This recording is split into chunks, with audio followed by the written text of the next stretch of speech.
Welcome back to Unfiltered with Amber, another episode coming to you guys real hot, real chaotic as usual. I cannot believe that January is already over. It feels like the new year just started, but it also feels like it's kind of been a while. I don't know. It's a little bit weird. I feel like the older you get, the quicker time passes, which is also kind of scary. So I wonder how quick time passes for people who are like 80. Is a day like a minute? I don't know. But anyways, today we're going to be talking about some really exciting things. I don't really know if it's exciting, but it's a little bit of a recap and a debrief of what's been going on the first month of 2026, how I started this podcast. I partnered with Tesla. I did a couple different sold out events that I had. Well, I did one event and then there's another one happening in like a week. I also became a Pilates instructor, so stay tuned to hear more about that. I'm kind of living alone right now, which is crazy. And yeah, so I was just like, let's do a little debrief going into the new month. So today's episode is basically a little bit of a life audit, no script, no filter, none of that type of stuff, just being unfiltered and telling you guys about what the heck is going on in my life. So we'll begin with talking a little bit about the podcast, Unfiltered with Amber. I'm kind of shocked that I actually stuck with it for the month of January. I mean, when I say I'm going to do something, I always commit to it. I have a commitment problem, or like maybe it's not a commitment problem. I have like a problem of anything I say I'm going to do it, but it's a good problem. Not like that I have a commitment problem where I say I'm going to commit and not. Okay, anyways, whatever. So I actually stuck with it, which I was shocked because it wasn't really something that is like, I have to do it. It's more like I want to do this, and it's different than my business related stuff. It's just something, I don't know. It was kind of shocking that I've been consistent every single week. Last week we did upload one video a day later because we had a snowstorm.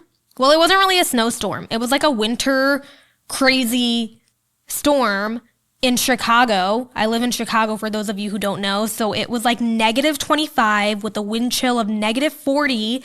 I think they said it was colder than Antarctica, whatever the word is, Antarctica. Yeah, it was colder than that, which is kind of crazy. But honestly, those days, it wasn't really that cold. Like, they said it was the coldest in history. And, like, they say all these stats and whatnot. And I felt like it's not really that bad. Like, the following couple days were actually colder than it being negative 25, which was kind of weird. I don't know. But anyways, I'm kind of just going on. So, yeah, with the podcast, I've been consistent with weekly uploads. I'm also learning a lot about, like, technical stuff, too, which is kind of cool. And also really frustrating at times because the back end of filming a podcast with, your like uploads, how to upload things, the mics, the cameras, the SD cards, the gigabytes and megabytes, and I don't even know what these terms are half the time, but yeah, it's a lot, but it's kind of cool. So I give you props to people who know all this stuff. Like, it's hard. What else is going on? So yeah, that's kind of like, I guess, the podcast stuff. I'm just having fun doing it. Yeah, no pressure. It's not perfect, but that's kind of the point. The point is to be unfiltered and just have fun with it. So I don't really know if I'm doing it right, but we're doing it. So it's cool. And yeah, so podcast is going this month. Also, some fun, exciting things were that I partnered with Tesla, and I actually did a event at the Tesla dealership by me. And if you guys have heard or seen those like influencer events, it's like Porsche and Pilates, and all these influencers get together and they do Pilates in a Porsche dealership, and it's super catchy and cool and cute. I was like, you know what? Maybe I should do a Pilates and Tesla type of event. So I went to an event that was at Tesla a couple months back, and I ended up chatting with like one of the managers and some of the employees there. They were just talking about what I do. And then they're like, you should do an event here. And they wanted me to do my bigger conference there. It's called the Sisterhood Conference, if you guys don't know about it. But that event is kind of growing, and we have like hundreds and hundreds of people who attend that event. So the dealership obviously doesn't have space to hold that. But going into the new year, I thought doing events more frequently would be kind of fun. So they're like, yeah, let's do a business event. It'll be really exciting. And I was like, you know what? Can I actually do more of a fun event? Because I had this idea, instead of Porsche and Pilates, let's do Tesla and Pilates. And they were so down. So it was really funny. It was really fun. and exciting. So basically, I ended up posting on social media a video that I'm doing this Tesla and Pilates event. And also I was giving away a Tesla. Well, for a week. And that was the clickbait. So I think that kind of got people going. But honestly, it was really good. So I posted this TikTok and it quote unquote went viral. It didn't really go viral, but it kind of blew up. And a bunch of people, that means viral, I guess. But a bunch of people from the area were commenting on it to want to attend this event. So I ended up selling out the event in less than 24 hours, which was really, really cool and exciting. And I was like, all right, clearly this is something that people are really, really interested in. So let me just add another event. I spoke with Tesla. I'm like, I sold this out. I know we have limited capacity. We can't fit more than 50, 60 people with yoga mats and vendors and all this stuff too. So let me add on a second event. They said yes, added on a second event, sold out again in less than another 24 hours. So it was just really cool, really exciting. Clearly it's a hot topic, Pilates, and I was doing it as coffee and matcha. So Pilates and matcha, and then obviously Tesla and winning a Tesla it was good clickbait. So I'm might as well monetize off of it. But it was really cool. The event was honestly so much fun. It was also during the midst of the snowstorm, which was crazy because so many people, honestly, we had a full house. Majority of the people showed up. I know some people couldn't make it, and that's totally okay. Honestly, I don't even know if I would have made it if I was an attendee. Obviously, I was obligated to make it as the host because the roads were terrible, and also Tesla was closed on Sunday, so their parking lot, yeah, you can imagine, it was not a good time. But the event itself was a great time, and it was so much fun. It was my first time leading this Pilates class. And I put together a little bit of stuff. I mean, I do Pilates as an attendee or whatever you want to say, as a student. I do Pilates, but I don't obviously host Pilates classes, and I'm not a Pilates teacher. So it was very different. It's one thing to be able to do the movement, another to be able to do it and talk through it. And I have asthma, so I was huffing and puffing, and I have breathing problems in general. And when I get asthma, when I have a little bit of a hard time breathing, I feel I get anxiety about it, and then it makes it worse. And yeah, I don't know. Anyways, but it turned out really good. It was a lot of fun. All the girls had really great feedback, and I'm excited for the second event. I'm definitely going to change up the routine and make it different. But yeah, it was cool. It was just a whole full circle moment, I felt because if you guys don't know, I actually began as a fitness coach. My first business was fitness coaching back when I was 17, 18 years old. And that was just a full circle moment. It was super cool to come back and do a fitness event. I had a mic and I was leading the class, and I don't know, I felt really cool. I'm this is pretty fun. I could continue doing this, honestly. So anyways, TikTok basically helped me sell out the event, and I believe that everyone should be using social media to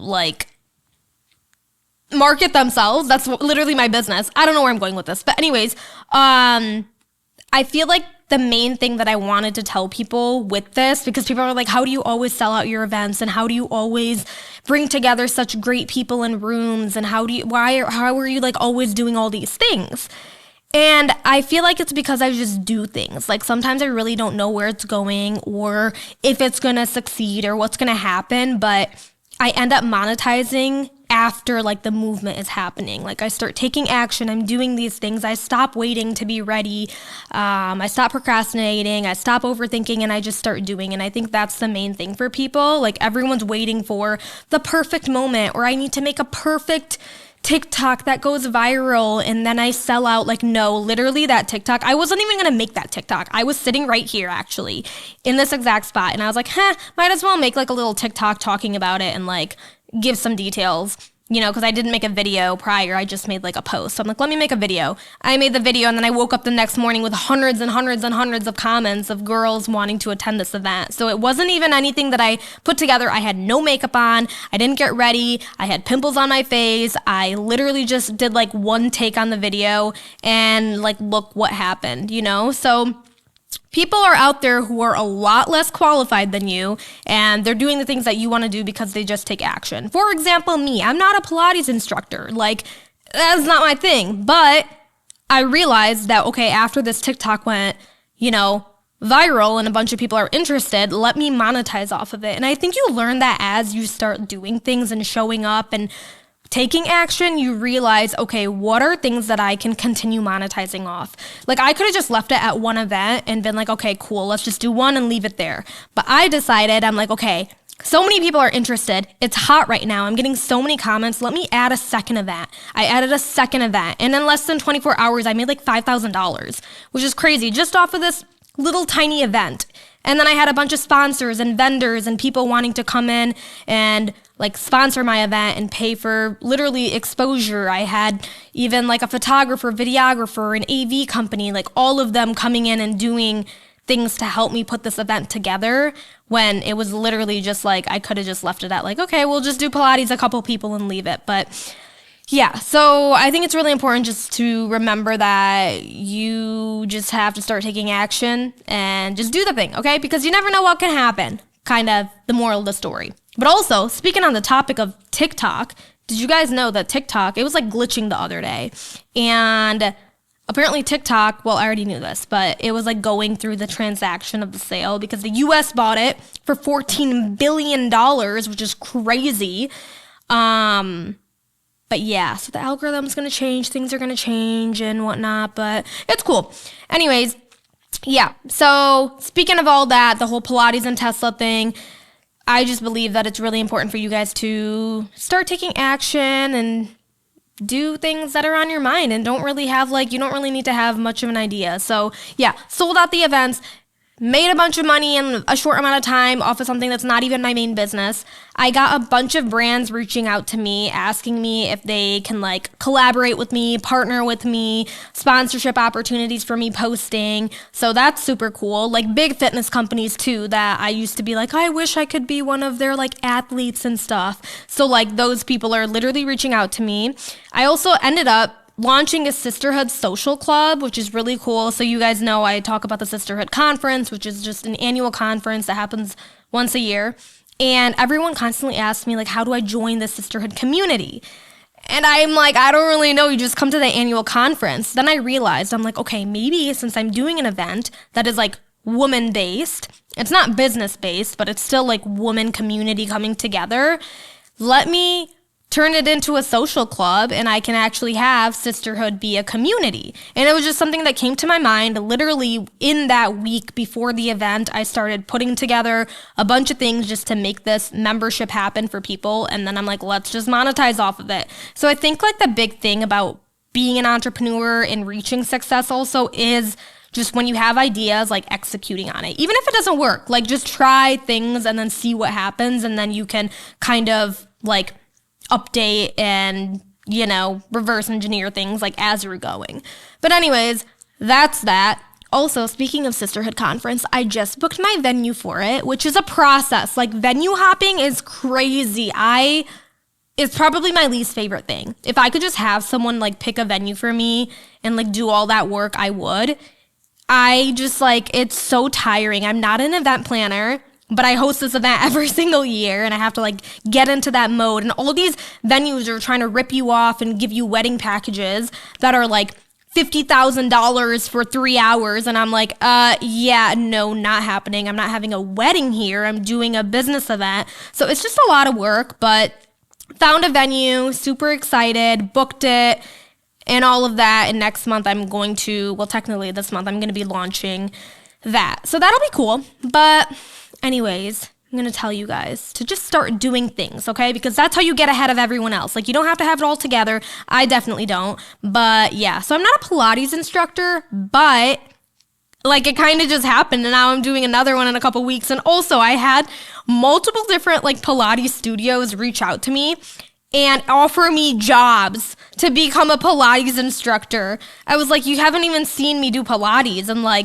you want to hire me? This is crazy. Literally today, I'm actually meeting with the studio and we're just going to talk. And they're like, we kind of want you to lead some classes. We know you're not certified and all this stuff, but if you don't mind leading a class once a week, it'd be really fun. So I'm just going to talk to them, figure out some opportunities, whatever. It just opened up different doors for me that I didn't know were really going to be a thing, but I'm like, let me just hop in and see. And who knows, from there it could lead to something else. So whether I do the Pilates instructing for them, which is so random, but like it could be kind of fun. I'm down to do that. I'm down to try new things this year. I think my thing this year is trying new things.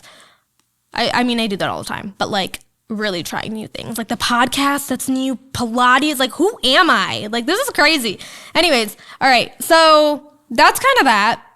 What else is going on? Let's see. So a couple days ago, I dropped my mom off to the airport. She left me. She went to India for a month. So I'm literally living alone, which is really crazy. Well, kind of. I mean, kind of living alone, but not really. And yes, I do still live with my mom, okay? Yeah, I'm 25, and I live with my mom. And no, I'm not embarrassed. And no, honestly, I wouldn't move out. Like, yes, I've thought about it. I've gone, like, searching for homes and apartments and stuff. And, like, it's just fun. Like, the idea of it is fun. But then I'm like, does it even make sense to do this? Like, there's no rush. I'm only 25. In my culture, I feel like girls stay home until marriage. And I wouldn't say I'm very, like, traditional or cultural, but certain things I do have, like, very, very strong beliefs on. Like, for me personally, I wouldn't really want to move into a home with a man until marriage or, like, minimum engagement, and even that's pushing it. But for me, it's like, I don't know, my culture is just like that. And I feel like nowadays it's like you move in after a week of meeting someone and this and that. And I'm not like crapping on anyone. If that's what you do, great. Everyone has their own opinions and beliefs and values and morals, and it's totally fine. For me personally, I'm just saying that like that wouldn't be it for me. Like I don't know about all that. Again, the commitment thing, I need like commitment. I don't even remember what I said about commitment. But anyways, yeah. So in my culture, it's very normal to like live at home until you're married. Also, I feel like I do have a little bit of like guilt leaving my mom too, in a sense. I'm like, because my parents are divorced, and obviously it's just me and my mom at home. My sister just recently got married last year, so she moved out and is living with her husband. So like, obviously, it's like weird for me to leave my mom. I feel like if I were to leave my mom, I should have done it before. So then it's not like a shock. Now it's like my sister left and then I left. Either way, okay, I'm not planning on leaving my mom right now. But the point is that like, I don't know. I just feel like kind of like, I don't know if people relate where they're like, oh, I don't want to leave my parents because I just feel like bad leaving them. Like, I don't want to leave my mom. But it's weird because if it was like the opposite and I was living with my dad, I don't think I would have felt that guilt. But maybe because he's a man, so it's like, you're fine. But it's like my mom, and I'm like, oh, I feel bad leaving her. I don't know. Anyways, I'm grateful. Like, I have it so good at home. She cooks for me. She cleans the house. I don't even think I've like touched a vacuum and God knows how long. I do my own laundry, okay, because I don't trust my mom with my laundry because she washes like whites with reds. Like, you don't do that. But like somehow her whites never turn pink. So I don't really know what she does. Maybe she should do my laundry, but like, I don't like her doing my laundry. I can do certain things, okay? She cooks for me, she cleans, she does grocery shopping. I literally haven't gone into a grocery store and shopped like for a whole fridge and ever. She's basically my chef and my maid, unpaid maid, and my assistant and everything. I'm kidding. She's like my best friend. And I love living with her. I definitely wouldn't want it any other way. I just feel like it's just fun. Like, it's a fun time. I have like a buddy and it's just exciting. And also it's like my mom's still young too. So I'm like, I can enjoy this time with her. Obviously, I'm still young and I'm not married. I don't have kids yet. So it's like, I might as well enjoy this time with my mom while I can. Where prior, I used to think different. I'm like, I need to move out right away. And some days, like when my mom pisses me off, I'm like, I gotta move out. But then like reality checks in and I'm like, I don't want to move out. I don't want to leave her. And like, what's the point? It's kind of dumb. It's like, I'm just going to go and spend money at a different apartment or house and pay rent there. And like, I could just be paying rent at home or like saving the money. You know what I mean? So it's like, I don't really know what's the point of moving out just to put yourself in debt and then pretend you're like independent and everything. Like, I already know I can be independent. I know I could survive on my own. I know I could move out if I needed to, but like, I'm choosing not to, so I like that. I feel like that gives me more peace and security and freedom, and I feel good that I'm still living with my mom while she's here. So I just want to cherish that time. And I think a lot of entrepreneurs maybe think different. And I did at some point too. But not so much anymore. I feel like I think I would really, really like to like be able to get to a point where I buy my mom a house, or like am able to have her live somewhere where I'm like, okay, you're taken care of. You don't need to work. I can retire you. And then I would feel like, okay, like if I was in that position right now, then I wouldn't feel like the guilt, I think, of leaving her. Maybe. I don't know. I'm kind of just rambling. But this is just my thoughts about like living with your parents. But I also think it's kind of different for guys. Like, I don't know if this is going to sound sexist. Is that the word? Like, I feel like guys, I mean, the society is so different now where like people live at home much longer than they used to, I think. But I feel like for girls, they can live at home until they're married. But for guys, if a guy is like 40 years old and not married and he's living at home with his mom and dad, I don't really know. I feel like that's kind of like weird. I don't know. Unless it's like, okay, he's 40 years old and his mom and dad live with him. Not like he's living in his mom and dad's house. I don't know. I don't want to like offend anyone, but I just feel like if you're like a grown man, like your role is to be a provider. And once you reach a certain age, you should probably be providing in some way, even if you don't have a wife, but like, or kids. It's like, you can't just live off of your parents forever. I don't know. That's my opinion. But also it's like, okay, what if it was a 40-year-old woman? Would that be weird to still live at your mom and dad's? I don't know. I don't think it'd be as bad, but also it'd still be like, I don't know. Okay, I don't know. Whatever. Anyways, so yeah, that's that. I mean, I don't know my plans. I don't know if I'll move out, when I'll move out, what's going to happen. I just trust God's plan over my timeline. You know, I always used to have these timelines of I'm going to move out, I'm going to get married, I'm going to have kids, I'm going to do all these things by this age, but none of it goes to plan ever. And that's fine. I trust God with that. So that's all that. But yeah. So anyways, going into February, things to expect. Obviously, the podcast is going to continue, which is going to be great. I am still trying to do weekly uploads. So hopefully we continue that. Ramadan begins in February as well, which is always a really scary time. Like Ramadan, it's obviously really exciting. I don't want to instill like fear in people, but it is kind of scary. It's like, okay, like Ramadan's coming up. We have to fast. We have to be on our game. We have to be, you know, really good Muslims and stuff, which it's a good thing, but it's also like, I got to get my crap together, you know? But it's nice because it happens obviously like every, you know, year when it comes around. It's like, okay, I need to, you know, get things together. You strengthen your faith during that time and hope to obviously continue it. So I'm excited for it. Hopefully I can do all the fasts.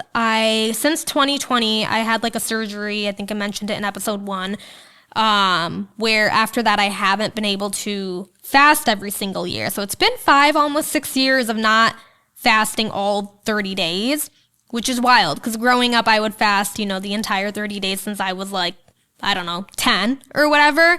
So it's just wild, but hopefully, God willing, I'm able to fast all 30 days. It's on my birthday too, so I want to fast on my birthday. Anyways, okay, Ramadan's coming up. Super exciting, fun things. It's my last month of being 25 years old, which is also crazy because I feel like 25, you're still like younger 20s. Now once you hit 26, it's like, dang, I'm closer to 30 than I am to 20, which that's kind of scary. But people say their 30s are like the best and their 20s are the worst because you're going through so many phases and you don't really know who you are, which I can kind of get because I feel like who I was at 20 versus 21 versus 22, like I was so many different people and I'm still like figuring it out and who knows what's going to happen by 30. I feel like 30 you're more stable kind of. Like you usually have your career, maybe a partner, maybe just like you have more direction, I think. Maybe you don't have all that, but like you have more direction and you feel more confident in yourself. So that's that. And then obviously Sisterhood conference is coming up, which is going to be really exciting. So I have to get a bunch of that stuff done and announce the conference online and all those things. And now I have the Sisterhood Social Club, so I'm going to have to start doing events and things like that. So stay tuned for that because I will be doing really cool events. I don't know what yet. We have the other Pilates and Tesla event coming up. But then after that, I don't know what's going to come up, but it's going to be cool. I'll tell you that much. All right. So yeah, this was just a little bit of an update. I feel like it's kind of like we were on FaceTime, which is cool. So FaceTime with just me talking and not you guys. But thanks for listening. I really appreciate all the support from this first month of like only having 3-4 episodes out. A lot of you guys are really giving me some good feedback and, you know, just being supportive. So I really appreciate that. And I'm inviting you guys in to like leave comments, leave a rating, honest reviews, just be genuine about it and kind, please. But also like be honest. And yeah, that's kind of that. So I'm going to leave you guys with, what should I say? I'm going to leave you guys with a reminder to trust God's plan and to show up every single day and do the best you can. Thumbs up. All right, bye.